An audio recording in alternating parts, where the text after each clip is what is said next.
disappointeth the devices of the crafty, so that their hands cannot perform their enterprise. Right, you can implement it with a digital currency. This is the hidden agenda, but they got to do two things. One, roll out the CBDC, which they're doing, and get rid of cash. Those two things will go hand in hand, but we will end up worse than Communist China. Communist China, if you're on the bad list, you can't, it's a social credit score. Yeah. You can't buy a plane ticket. You can't buy a train ticket. You can't pay for your kid to go to a good school because you're on the blacklist because you did something on social media. If you're like me or you, and you're protesting what they're doing, they can just turn off your special, and you have nothing. You can't buy food. You can't do anything. It's total control of the people. By the way, let's abolish cash. So what should we do? Well, introduce digital cyber currency that central banks issue and control, and thereby gain total control over all economic transactions.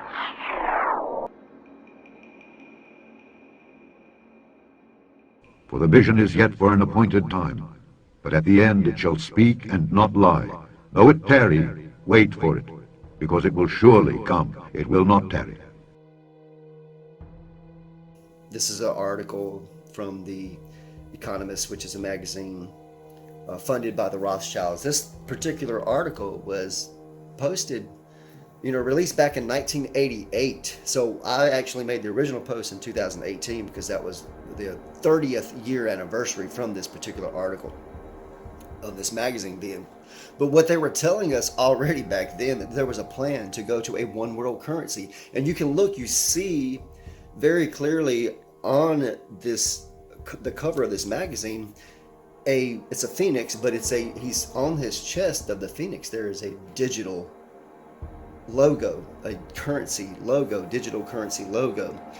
You can argue over which one it is, Bitcoin or whatever, but you can clearly see we have the phoenix, which is an ancient mystical bird symbolic of the New World Order. That's what they always refer to, the phoenix. The seal of the United States is actually a phoenix. They call it an eagle, but it's the phoenix, which means in order to have something new and better, you have to destroy the old. And the only way to destroy something old is to burn it. You burn the old, you burn it completely down, and then from those ashes, you can build new. And that's the mystical bird, the phoenix. And he basically would incarnate. If you burned the phoenix, he would come back to life and he'd be better than ever, basically, as the ancient tale goes. But that's why they use this symbology here, because in order to have a new and better currency, we have to destroy the currency that we have now. We have to give a reason. We have to make people no longer want the currency that we're using, and in order to come up with a new and better system. So we're destroying the dollar so that we can create a new contactless currency, a digital currency, a way to a one world order, a one world currency. Grant not, O Lord, the desires of the wicked. Further not his wicked device, lest they exalt themselves. Selah.